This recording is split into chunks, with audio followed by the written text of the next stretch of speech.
The Vampire Academy by Rochelle Mead. Chapter 1. I felt her fear before I heard her screams. Her nightmare pulsed into me, shaking me out of my own dream, which has something to do with a beach and some hot guy rubbing suntan oil on me. Images, hers, not mine, tumbled through my mind, fire and blood, the smell of smoke, the twisted metal of a car. The pictures wrapped around me, suffocating me until some rational part of my brain reminded me that this wasn't my dream. I woke up, strands of long dark hair sticking to my forehead. Lissa lay in her bed, thrashing and screaming. I bolted out of mine, quickly crossing the few feet that separated us. "Liz," I said, shaking her. "Liz, wake up!" Her screams dropped off, replaced by soft whimpers. "Andre," she moaned. "Oh, God." I helped her sit up. "Liz, you aren't there anymore. Wake up." After a few moments, her eyes fluttered open, and in dim lighting, I could see a flickering of consciousness start to take over. Her frantic breathing slowed, and she leaned into me, resting her head against my shoulder. I put an arm around her, and I ran a hand over her hair. "It's okay," I told her gently. "Everything's okay. I had that dream." "Yeah, I know." We sat like that for several minutes, not saying anything else. When I felt her emotions calm down, I leaned over to the nightstand between our beds and turned on the lamp. It glowed dimly, but neither of us really needed much to see by. Attracted by the light, our housemate's cat Oscar leapt up onto the sill of the open window. He gave me a wide berth. Animals don't like damp ears for whatever reason, but jumped onto the bed and rubbed his head against Lissa, purring softly. Animals didn't have a problem with Moroi, and they all loved Lissa in particular. Smiling, she scratched his chin, and I felt her calm further. "When did we last do a feeding?" I asked, studying her face. Her fair skin was paler than usual. Dark circles hung under her eyes, and there was an air or frailty about her. School had been hectic this week, and I couldn't remember the last time I'd given her blood. It's been like more than 2 days, hasn't it? 3? Why didn't you say anything? She shrugged and wouldn't meet my eyes. "You were busy. I didn't want to." "Screw that," I said, shifting into a better position. No wonder she seemed so weak. Oscar, not wanting me any closer, leapt down and returned to the window where he could watch at a safe distance. "Come on, let's do this." "Rose, come on. It'll make you feel better." I tilted my head and tossed my hair back, baring my neck. I saw her hesitate, but the sight of my neck and what it offered proved too powerful. A hungry expression crossed her face, and her lips parted slightly, exposing the fangs she normally kept hidden while living among humans. Those fangs contrasted oddly with the rest of her features, with her pretty face and pale blonde hair. She looked more like an angel than a vampire. As her teeth neared my bared skin, I felt my heart race with a mix of fear and anticipation. I always hated feeling the latter, but it was nothing I could help, a weakness I couldn't shake. Her fangs bit into me, hard. I cried out at the brief flare of pain. Then it faded, replaced by a wonderful golden joy that spread through my body. It was better than any of the times I'd been drunk or high, better than sex, or so I imagined, since I'd never done it. It was a blanket of pure, refined pleasure, wrapping me up and promising me everything would be right in the world. On and on it went. The chemicals in her saliva triggered an endorphin rush, and I lost track of the world, lost track of who I was. Then, regretfully, it was over. It had taken less than a minute. She pulled back, wiping her hand across her lips as she studied me. "You okay?" Yeah. I lay back on the bed, dizzy from the blood loss. I just need to sleep it off. I'm fine. Her pale, jade green eyes watched me with concern. She stood up. I'm going to get you something to eat. My protest came awkwardly to my lips, and she left before I could get out a sentence. The buzz from her bite had lessened as soon as she broke the connection, but some of it still lingered in my veins, and I felt a goofy smile cross my lips. Turning my head, I glanced up at Oscar, still sitting in the window. You don't know what you're missing, I told him. His attention was on something outside. Hunkering down into a crouch, he puffed out his jet black fur. His tail started twitching. My smile faded, and I forced myself to sit up. The world spun, and I waited for it to right itself before trying to stand. When I managed it, the dizziness set in again, and this time refused to leave.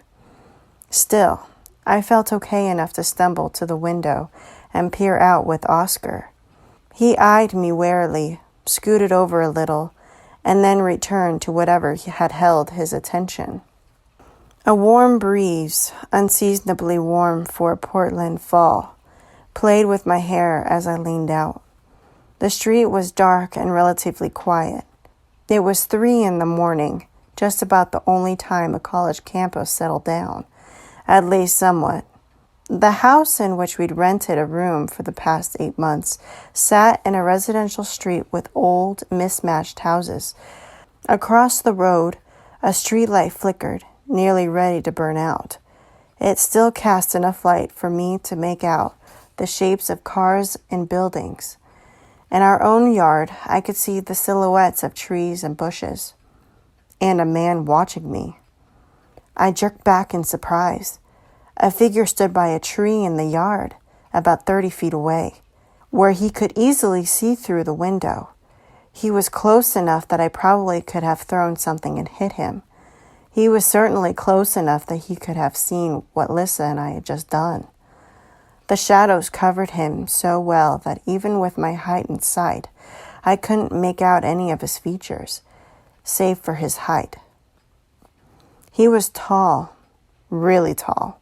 He stood there for just a moment, barely discernible, and then stepped back, disappearing into the shadows cast by the trees on the far side of the yard.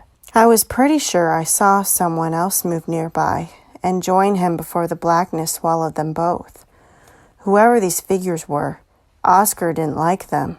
Not counting me, he usually got along with most people, growing upset only when someone posed an immediate danger. The guy outside hasn't done anything threatening to Oscar, but the cat had sensed something that put him on edge. Something similar to what he always sensed in me. Icy fear raced through me, almost, but not quite, eradicating lovely bliss of Lissa's bite. Backing up from the window, I jerked on a pair of jeans that I found on the floor, nearly falling over in the process. Once they were on, I grabbed my coat and Lissa's, along with our wallets. Shoving my feet into the first shoes I saw, I headed out the door. Downstairs, I found her in the cramped kitchen, rummaging through the refrigerator. One of our housemates, Jeremy, sat at the table, hand on his forehead as he stared sadly at a calculus book. Lissa regarded me with surprise. You shouldn't be up. We have to go. Now.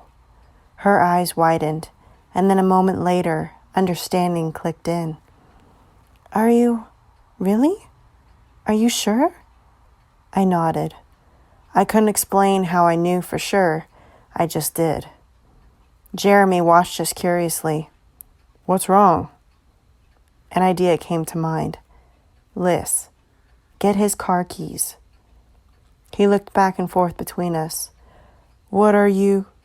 Lissa unhesitatingly walked over to him. Her fear poured into me through our psychic bond, but there was something else too. Her complete faith that I would take care of everything, that we would be safe. Like always, I hoped I was worthy of that kind of trust. She smiled broadly and gazed directly into his eyes. For a moment, Jeremy just stared, still confused, and then I saw the thrall seize him. His eyes glazed over, and he regarded her adoringly. "We need to borrow your car," she said in a gentle voice. "Where are your keys?" He smiled, and I shivered. I had a high resistance to compulsion, but I could still feel its effects when it was directed at another person. That, and I had been taught my entire life, using it was wrong. Reaching into his pocket, Jeremy handed over a set of keys hanging on a large red keychain. "Thank you," said Lissa. "And where is it parked?" "Down the street," he said dreamily. "At the corner, by Brown, 4 blocks away." "Thank you," she repeated, backing up. "As soon as we leave, I want you to go back to studying. Forget you ever saw us tonight." He nodded obligingly. I got the impression he would have walked off a cliff for her right then if she had asked. All humans were susceptible to compulsion, but Jeremy appeared weaker than most. That came in handy right now. "Come on," I told her. "We've got to move." We stepped outside, heading toward the corner he'd named. I was still dizzy from the bite and kept stumbling, unable to move as quickly as I wanted. Lissa had to catch hold of me a few times to stop me from falling. All the time, that anxiety rushed into me from her mind. I tried my best to ignore it. I had my own fears to deal with. "Rose, what are we going to do if they catch us?" she whispered. "They won't," I said fiercely. "I won't let them." "But if they found us before. They didn't catch us then. We'll just drive over to the train station and go to LA. They'll lose the trail." I made it sound simple. I always did. Even though there was nothing simple about being on the run from the people we'd grown up with. We'd been doing it for 2 years, hiding wherever we could and just trying to finish high school. Our senior year had just started, and living on a college campus had seemed safe. We were so close to freedom. She said nothing more, and I felt her faith in me surge up once more. This was the way it had always been between us. I was the one who took action, who made sure things happened, sometimes recklessly so. She was the more reasonable one, the one who thought things out and researched them extensively before acting. Both styles had their uses, but at the moment, recklessness was called for. We didn't have time to hesitate. Lissa and I had been best friends ever since kindergarten, when our teacher had paired us together for writing lessons. Forcing 5-year-olds to spell Vasilisa Dragomir and Rosemary Hathaway was beyond cruel. And I'd responded appropriately. I'd chucked my book at our teacher and called her a fascist bastard. I hadn't known what those words meant, but I'd known how to hit a moving target. Lissa and I had been inseparable ever since. "Do you hear that?" she asked suddenly. It took me a few seconds to pick up what her sharper senses already had. Footsteps, moving fast. I grimaced. We had 2 more blocks to go. "We've got to run for it," I said, catching hold of her arm. "But you can't run." It took every ounce of my willpower not to pass out on the sidewalk. My body didn't want to run after losing blood, or while still metabolizing the effects of her saliva. But I ordered my muscles to stop their bitching and clung to Lissa as our feet pounded against the concrete. Normally I could have outrun her without any extra effort, particularly since she was barefoot, but tonight she was all that held me upright. The pursuing footsteps grew louder, closer. Black stars danced before my eyes. Ahead of us, I could make out Jeremy's green Honda. Oh God, if we could just make it. 10 feet from the car, a man stepped directly into our path. We came to a screeching halt, and I jerked Lissa back by her arm. It was him, the guy I'd seen across the street watching me. He was older than us, maybe mid-20s, and as tall as I'd figured, probably 6'6" or 6'7". And under different circumstances, say, when he wasn't holding up our desperate escape, I would have thought he was hot. Shoulder-length brown hair, tied back in a short ponytail, dark brown eyes, a long brown coat, a duster, I thought it was called. But his hotness was irrelevant now. He was only an obstacle, keeping Lissa and me away from the car and our freedom. The footsteps behind us slowed, and I knew our pursuance had caught up. Off to the sides, I detected more movement, more people closing in. God, they sent almost a dozen guardians to retrieve us. I couldn't believe it. The Queen herself didn't travel with that many. Panicked and not entirely in control of my higher reasoning, I acted out of instinct. I pressed up to Lissa, keeping her behind me and away from the man who'd appeared to be the leader. "Leave her alone," I growled. "Don't touch her!" His face was unreadable, but he held out his hands in what was apparently supposed to be some sort of calming gesture, like a rabid animal he was planning to sedate. "I'm not going to." He took a step forward, too close. I attacked him, leaping out an offensive maneuver I hadn't used in 2 years, not since Lissa and I had run away. The move was stupid, another reaction born of instinct and fear, and it was hopeless. He was a skilled guardian, not a novice who hadn't finished his training. He also wasn't weak and on the verge of passing out. And man, was he fast. I'd forgotten how fast guardians could be, how they could move and strike like cobras. He knocked me off as though brushing away a fly, and his hand slammed into me and sent me backwards. I don't think he meant to strike that hard, probably just intended to keep me away, but my lack of coordination interfered with my ability to respond.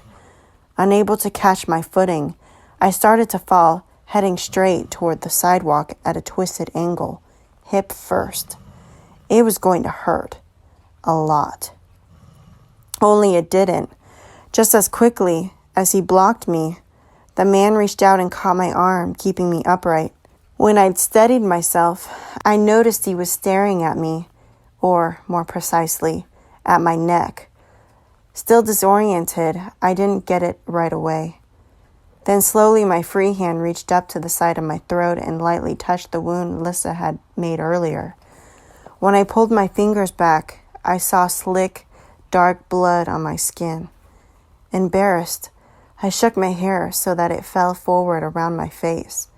My hair was thick and long and completely covered by neck. I'd grown it out for precisely this reason.